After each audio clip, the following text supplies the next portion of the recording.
This is MaxPreps Friday Night Live, powered by American Family Insurance. TGIF, you know what that means. It's time for MaxPreps Friday Night Live, powered by American Family Insurance.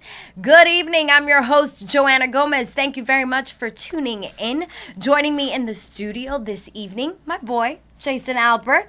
Also, MaxPreps National Football Editor Steve Spiewak. He's also standing by. He is. We got Steve standing by, and I tell you, for those of you who didn't know TGIF, that's thank God it's Friday. Oh, so I'm here to help. I think they needed to know that. I'm here to help people. See, that's what I do for those of you who didn't know. But we don't want to waste any time because we want to get Steve Spiewak in here to talk to us about the game of the night in the state of Florida. It's Yulee and Glades Day. It's not only two of the best teams in the state, but also featuring two of the best running backs, not only this year, but two of the best running backs in the history of the state of Florida. Steve, what do you got?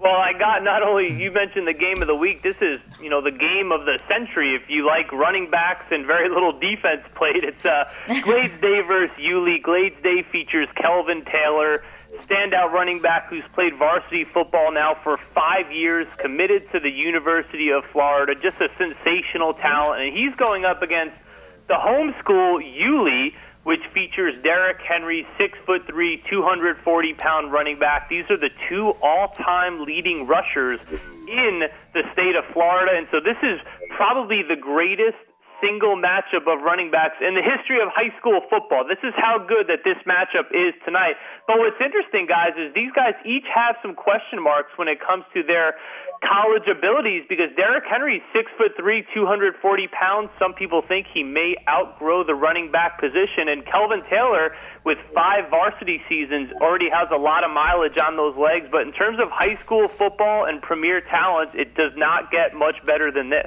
No doubt, and we saw a picture there as we were running through some of the graphics as you were talking of Henry with a University of Alabama hat on his head today. Just a few hours before this game started, he committed to the University of Alabama. That is a huge pickup for the Crimson Tide. What I like about that is he's not afraid of the competition because they already have two very good running backs in Alti Tenpenny and Tyron Jones committed. And he's basically saying, you know what, guys, I respect your talent, but I'm going to go there and win the job. No doubt, and I tell you that I think that Alabama offense might fit his game a little better. If he does stay at running back, they do have that downhill, run straight ahead game. The Trent Richardson, the Mark Ingram, those guys did it, and they were thick running backs. He could be the next one to do it in a long line of good Alabama running backs. Yeah, we're going to have a lot more updates on that game coming up. But now we're going to go ahead and take our first live look in of the evening. Of course, brought to you by Play on Sports Network. We've got Christopher Columbus versus Miami Central right here. The game is pretty much wrapping up, right?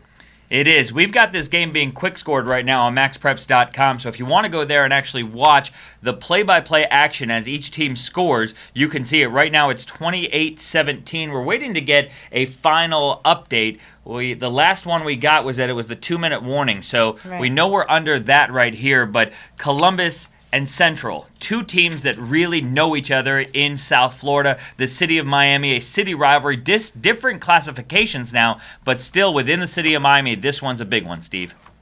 It is, and you know what? We see Central getting it done tonight. They took their lumps early with a couple of tough early season matchups when you talk about Grayson and Manatee.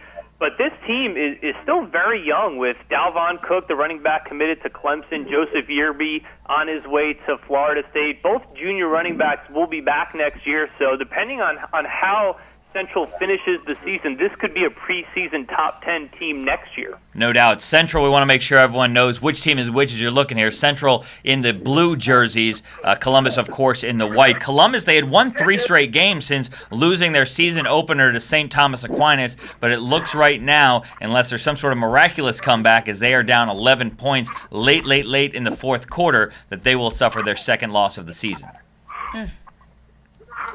All right, Steven, now that we have you, you've got any headlines for us so far? Any scores, any updates on Quick Score? Well, it's a good night for the favorites. A couple weeks ago, I remember there were upsets left.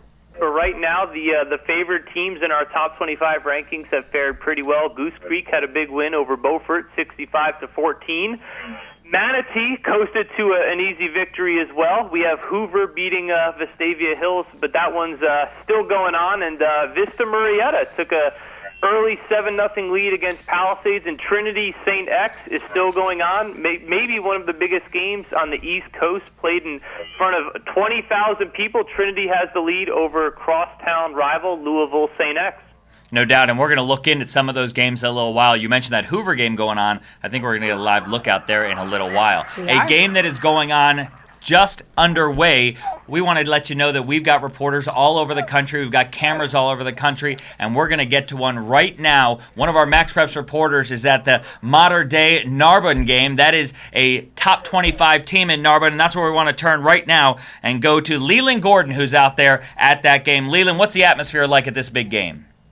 You know, it is a great atmosphere. We got a great ocean breeze, and the crowd is excited. We just had a tipped pass for an interception. Modern Day takes over at about midfield. Leland, it's a really interesting matchup. What's the dynamic like there when you have kind of a top Trinity League team going up against a city section team that's really emerged as one of the top teams in Southern California? You know, these two of California don't meet very often. They actually geographically are right next to each other, but they don't face very much. And the Trinity League is 19-6 against LA City Section teams since 2004.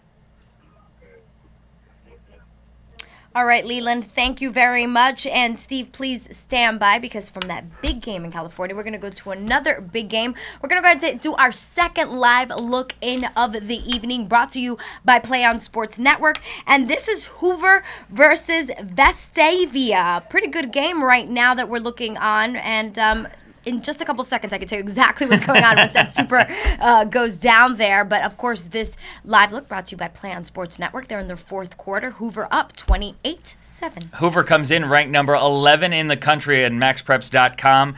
And I tell you, Hoover has got one of the most dominant teams, high school football teams in the country in recent history. A lot of people know them just from their appearance on the MTV show Two-A-Days when they appeared there back in 06 and 07. But this is really a program, 4 state titles in a row from 2002 to 2005. And they're once again this year rolling. With a win here, they will move to 6-0 on the season. Yeah, and this is definitely not a team that has rested on its laurels. New head coach Josh Niblett has done a tremendous job there. This is almost by far the biggest program in the state of Alabama. They have a tremendous up-and-coming sophomore class and freshman class. This is a team loaded with young talent. They have a senior quarterback, Connor Short, took over in the middle of the season last year after the starter had gone down to injury. He threw 6 TD passes last week. They're rolling offensively, and on defense, they have junior defensive back Marlon Humphrey, who's a top 10 recruit in the class of 2014, and many people expect he'll end up at Alabama along with Derrick Henry. No doubt Alabama continues to be stacked. And let me tell you, Vestavia Hills is not exactly a team that, doesn't have anything going for them. They come in 4-0 into this game. They've beat their opponents by 22.5 points, 22.5 points a game. So right now, Hoover really laying it on a team that, was pretty good coming in. Hoover right now on offense, Vestavia Hills got that tackle for a loss right there.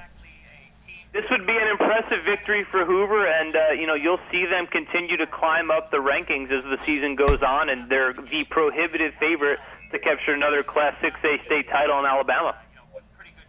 All right, well, thank you very much. There we have it. We spoke about 2 great running backs, and now we're going to speak about one more. We're going to feature one more. His name is Derrick Green. This is in our Get Into the Game, powered by American Family Insurance. Your dream is out there. Go get it. We'll protect it.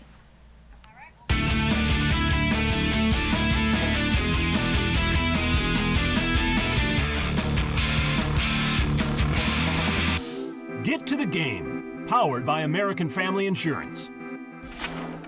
Derrick Green, perhaps the best running back in his class, has always been a physical presence. He was on offensive line because he was a little chubby kid, and they used to call him Boomer, they say, because when he hit people, it was like boom, the kids would be laid out. The first time we saw Derek Green was as an 8th grader. Like most young kids, everybody wants to be a running back. Coach Kane said, you could be a linebacker, we don't know about running back. He was like, Mom, I like running, so I'm gonna lose the weight. I cut out all fried foods, no sodas, working out 3 days a week. I was 268, got down to 215. If you want to see Derek Green do something, tell him he can't do something. Derek has a whole team of supporters helping to protect his dreams. Derek's relationship with his family is tight. I think that's one of his assets. His mom's already mentioned that wherever he chooses to play football, she wants to move there. Family is the foundation for us, and Derek has an open line of communication with me. I see my mom as a leader, so I kind of look up to the things she do. She runs her own business. She's always on time with things, so I put that back into my game and do it when I'm on the field and off the field. Personal goals are important, but Derek has bigger dreams for his team. Derek is very quick to smile, quick to laugh, but he's also a very determined athlete. And he wants to do whatever it takes to help his team be successful. My main goal is to get my team that state championship ring. I think we got a real good chance of getting it this year. Like any young athlete who's as good as he is, I know he dreams about playing in the NFL. I know he wants to get his college degree first. I promised my mother that, so get my degree, play in the NFL for a couple of years. That's why a kid like Derek kind of sets himself apart, because he has a dream, but he also realizes the steps he has to take to get to that dream as well. To see more great videos and enter for a chance to win an incredible football experience in New Orleans, go to amfam.com/gettothegame. Derek Green, definitely a player to watch out for, and I can't believe that he's so big and so young. That's what amazes me to see.